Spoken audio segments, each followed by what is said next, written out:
Hello all and welcome back to yet another Nuzlocke challenge. This time, we're visiting the land of Honen to see if I can beat Pokemon Ruby only using grass-type Pokemon. The rules of a typical hardcore Nuzlocke still apply, with the only difference being I'm only allowed to catch the first grass-type Pokemon in any given route. If by some chance you don't know what the rules are to a hardcore Nuzlocke, I'll leave a list in the description below. As for the Pokemon I can use in battle, you're looking at them right now. The rest I'm unable to catch in this version. Not an all-star team to put it nicely, but we are in the water region. Will this team shine with their photosynthesis, or will they drown in the waters? Let's find out. But before we begin, I'm being told by the Arceus of the algorithm to ask you to like, share, and subscribe if you enjoyed the video. It takes less than 15 seconds, and it's free. And with that being said, let's begin. After introducing myself to the neighbors, I head to Route 101 to answer the cries of Professor Birch. I save him from a level 2 Poochyena with the treacle I stole from his bag, and I nicknamed Trico Geico, because I hope this Pokemon will give me 50% or more subscribers. As per Birch's orders, I meet my neighbor at Route 103 and challenge him to a battle. I pound the crap out of his Torchic and move about my business. After getting the Pokédex from Birch, the Nuzlocke challenge officially begins. I quickly run to my first partner on Route 102, Gregory the C-Dot. And I don't know who at Game Freak thought it was a good idea to give C-Dot no attacking moves, but I'd like to file a complaint. After cussing all the switch training I have to do, I make my way to Petalburg Woods, where I catch a Shroomish, whom I call Gina. While training, Gregory evolves into a Nuzleaf. Fitting, not long after that, I challenge Roxanne. It takes a lot of bullets, Seed, but Gregory eventually sweeps Roxanne's entire team, easily grabbing my first badge. No surprises there. After saving Pico from Team Magma, Geico evolves, and after delivering the letter to Steven, I make my way to Dewford to challenge Brawley. Gina takes up Machop with a couple of Mega Drains, but that was just a warm-up for Makuhita. I get Gina to seed Makuhita, but she almost gets taken out with Arm Thrust. On the plus side, FX4 paralyzes Makuhita. I switch in Geico to try and take advantage of the opportunity. I get Geico to spam Absorb and combo with Leech Seed to regain as much health as possible. And with Makuhita using Bulk Up, I feel like I'll need it. I have a nervous breakdown as Geico's hit with Arm Thrust 4 times, bringing it down to 3 HP. And double me forgot to give up the Oron Berry I had in my bag.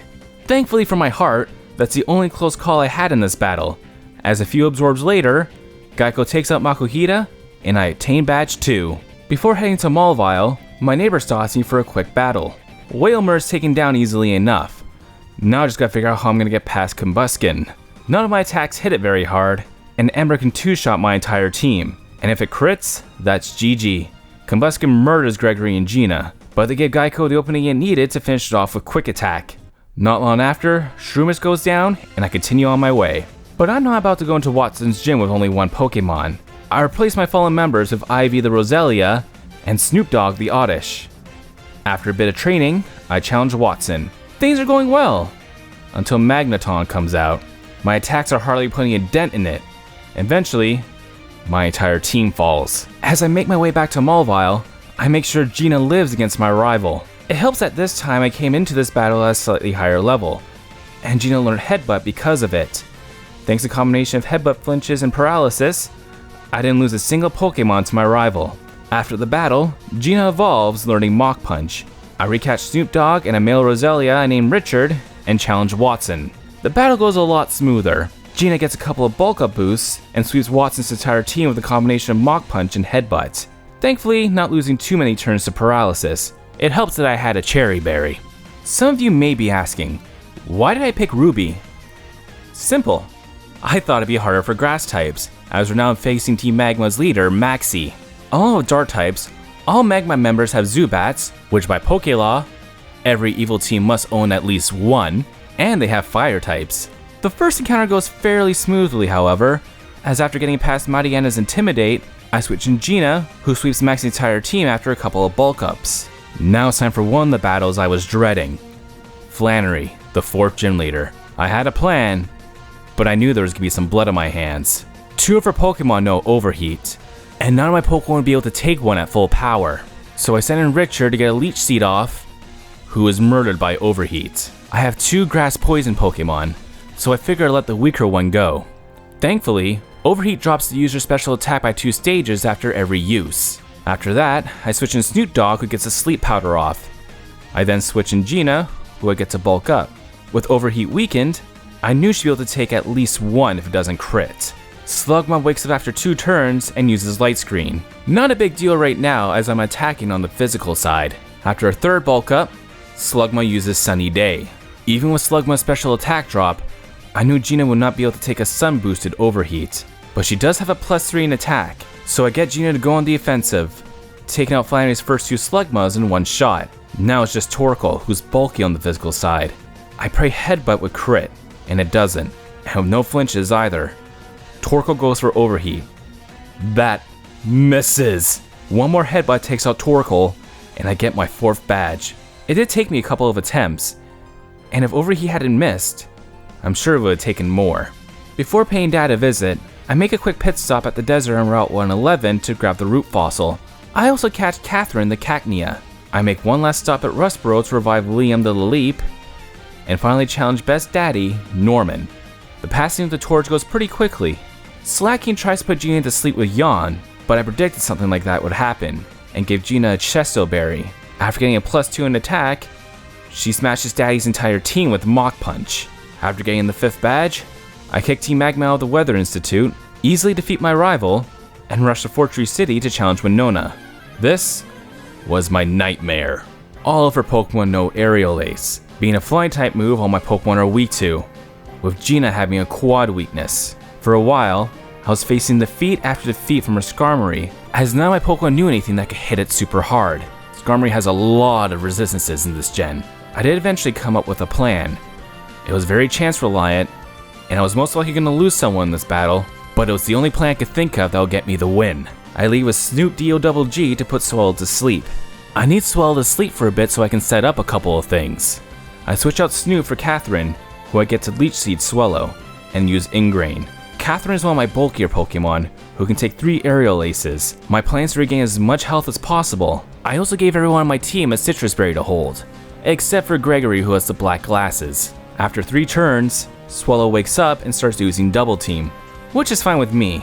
I'm going to use Feint Attack once I'm done Growthing, and Feint Attack never misses. When Swallow finally goes on the offensive, I answer back, taking it out with Feint Attack.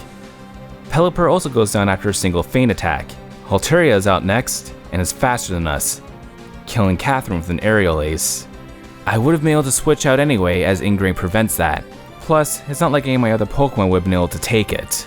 I send Snoop Dogg back out, and thankfully, instead of attacking, it goes for Dragon Dance, which gives Snoop the opportunity to put Altaria to sleep. With Altaria taking a snooze, I had a plan. It was a risk, and I'll likely end up losing another Pokemon, but I felt at the time it was my best shot. I switch in Gina, who I get to bulk up. But to my surprise, she switches out Altaria for Skarmory. Thanks to a couple of free bulk ups, I calculated that with a +2 in defense, Gina should be able to take a non-crit Aerial Ace, which she does on half health. But I don't want to risk taking another attack, so I went for Headbutt and prayed for the flinches. The first one does. The second one doesn't, but Skarmory uses Sand Attack, which is better than attacking at this point. The third one flinches, but I knew with the amount of health remaining, Winona will use a Hyper Potion on Skarmory, so I take that free turn to use another bulk up. With a Headbutt Mach Punch combo, I bring Skarmory down to the red, while another Aerial Ace activates Gina's Citrus Berry. Again, on the healing turn, I bulk up, and go for another Mach Punch, hoping that'll be enough to one-shot it. It crits, and takes out Skarmory. Altaria is back out, and it's awake. I forgot about Natural Cure. I knew none of my Pokemon would be able to take an attack from it, so I made the decision to let Gina die. I used Mach Punch to get some damage in, and it crits, one-shotting it and defeating Winona. After an uneventful run at beating up some Magma Grunts, and a small grinding session that involved a lot of evolutions, I make my way to Moss Deep to face Tate and Liza. I leave with Geico and Gregory, and I definitely came to this one slightly OP. I wasn't over-leveled, it's just that they only have 2 Pokemon at level 42. To give you reference, the next gym leader has 5 Pokemon, with the strongest being level 43. As you can imagine against 2 rock types, Geico and Gregory had no issues taking out the twins' rocks. The only annoying thing is that every time Geico and Gregory attack Lunatone, it would just hang on and the twins would heal it. This happened 4 times. I'm pretty sure by the 3rd time though, Lunatone was like, just let them put me out of my misery! Which we eventually did, getting badge 7. Now it's time to show those environmentalists Team Magma what happens when you try to mess with nature. I beeline straight for Groudon, which Maxie does not like. His Mightyena is the only Pokemon any of my Pokemon could safely set up against. I figured Gina would be the best bet as she's part fighting. Our attack does get cut thanks to Intimidate, but thanks to a combination of Bulk Up and Swagger, I end up making up for it. I do get confused from Swagger, but only lasts for 1 turn, allowing me to get another Bulk Up. Gina takes out Mightyena with 1 Mach Punch. Crobat's faster than us and uses Wing Attack. In hindsight, I should have known it would knew a Flying type move, but thanks to Bulk Up raising our defense, we take it pretty well and one-shot it. Cameron also goes down to 1 attack, ending the battle. Only one last thing left to do. Stop Groudon from drawing up the waters. Thankfully, Banananor the Tropius was more than capable of knocking out Groudon. With Team Magma finally out of my hair, I can now challenge Wallace for my last badge. Loveless is going in hard with the confusion hacks.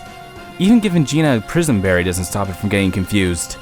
Fearing confusion, I switch in Geico who one-shots Lovedisc and Celio. Leaf Blade on Milotic looks to be a 2-hit KO. Ice Beam from Milotic takes Geico under half health, but a second Leaf Blade will take it out. The only thing stopping Geico was that he was frozen today. I switch in Snoop Dogg, who gets killed from a crit Ice Beam. Snoop D-O-double-G is in the GRAVE. Giga Drain does next to nothing, but she just manages to take an Ice Beam. Knowing now my Pokemon will be able to switch in safely, I decided to go for Mach Punch to get more damage in before going down. But Mach Punch crits and takes out Milotic. The rest of the battle goes smoothly with Gina one-shotting Wishcash and Banananor taking out Seaking. Now with all 8 badges, I can make my way to the Pokemon League. Wally tries to stop me, but I show him the error of his ways and continue on. I'm going into the Elite Four with only 5 Pokemon. Let's see if the rays of hope will shine down on me today. Let's go. Leading for the Elite Four is Sydney. I lead with Gregory, although I have no intention of keeping him in. I had decided to lead with him to take the Intimidate from Mightyena. After a fake out, I switch in Gina, who sweeps his entire team with Brick Break. Up next is Phoebe. Gregory takes out her 2 Dusclops, but was cursed in the process. Geico takes out her 2 Bayonets, but was burned in the process. And Liam takes out Sableye, completely unharmed. Glacia was the first trainer I was really worried about. I lead with Gina this time as she leads with Glalie. She uses Hail on the first turn, giving Gina a chance to bulk up. Not wanting to get greedy, I go on the offensive as I know Gina, or any of my other Pokemon for that matter, would not be able to take a Blizzard. Gina Brick Breaks through the light screen Glalie just used, and one-shots it. And it's the same story for the remainder of Gina's team. The only damage Gina took in this battle was chip damage from Hail. Rounding off the Elite Four is Drake. Liam leads the assault this time. I have him use Ancient Power, hoping for the stat boost. It doesn't happen, but the second attack does crit Shelgon. After Drake wastes a turn using a full restore, I have Liam spam Earthquake, as I know I'll need Ancient Power for later on. After a miss from Rock Tomb and Shelgon trying to protect itself, Liam takes it out after a couple more Earthquakes. Altaria is out next, but he doesn't last very long, being taken out with a crit Ancient Power. Now I need to get past Flygon. I have Liam use Giga Drain up until Flygon digs. Then I had an idea. I switch in Banananor, who is immune to Dig. A couple turns of growth later, it takes out Flygon with Magical Leaf. However, Drake's second Flygon knows Flamethrower. After getting one less Magical Leaf in, Banananor is taken out. I switch in Geico, who ends Flygon with Leaf Blade. Now I just need to deal with Salamence. Despite my attack being cut, I have Geico use Rock Tomb to lower its speed. Salamence takes to the air, and while it's in the air, I switch back in Liam, hoping the speed drop will make Liam faster. After taking a fly, I learned Salamence is still faster and nearly kills Liam with Dragon Claw. Liam answers back with an Ancient Power, it crits yet again, and takes out Salamence. With the Elite Four taken out, I can now challenge the champion, Steven Stone. And right away, I realize I am in for a battle. Steven leaves with Skarmory, and as I learnt with my battle from Winona, a bulky bird with a ton of resistances. I knew nothing that could hit it for super effective damage. I decide to lead with Gregory, as he would contribute the least in this battle. I start with Fake Out, which does next to nothing, but it flinches. After I go for Shadow Ball to try to get more damage. Again, it doesn't do much, but I do get a special defense drop. Aerial Ace takes Gregory down to about half. With the special defense drop, I go for Feint Attack, doing okay damage. But to my surprise, Gregory just lives a second Aerial Ace. He gets one more Feint Attack in before falling to Aerial Ace. Looking at Skarmory's remaining health, I knew Steven would heal. So I send out Gina, and while Steven heals up his Mon, I use Bulk Up. Brick Break takes Skarmory down to about half, and Skarmory goes for Spikes. I'm not going to complain, as one more attack takes out Skarmory. Another Brick Break takes out Steven's Cradilly, but the worst happens when I fight Armaldo. I ran out of PP for Brick Break. That was poor management on my part. I should have double checked that before heading into this battle, as I knew I would be needing it. Instead, I am forced to go in using Headbutt and hope for flinches. They don't happen, and Armaldo eventually takes out Gina. I'm so mad about that. Geico takes out Armaldo and makes quick work of Claydol. Now we gotta deal with Steven's ace, Metagross. Thanks to Light Screen Claydol setup, I knew Pursuit wouldn't do much, so I went for Secret Power and get the Paralysis. I get a couple more attacks in before Metagross takes out Geico with Psychic. That just leaves me with Liam. Earthquake finishes Metagross, leaving both of us down to just one Pokemon, Steven's being Aggron. Hold on to something, folks, because there's a strong Earthquake heading your way. We both keep spamming Earthquake, and when the ground finally stops shaking, Liam is the only one standing. Meaning, I just beat a Pokemon Ruby Hardcore Nuzlocke only using grass types in battle. Winona gets the reward for most difficult battle in this run, although I feel like that if I didn't get the luck I did with Steven Skarmory, I may be singing a different tune. I definitely picked Ruby because of the 3 versions, I felt this would be the hardest to complete. Emerald has Wallace as the champ, who uses water types, and Sapphire has Team Aqua. Anyway, if you have a suggestion for a future challenge, let me know in the comments down below. But for now, it's time to put the Game Boy down. My name is Jeffrey Yuri, professional gardener, and I will see you all very soon. Oh yeah, and if I do sound a little weird recording this, it's because I had surgery a couple days ago and I'm recording this while on some medication. Anyway, that's enough out of me. Bye.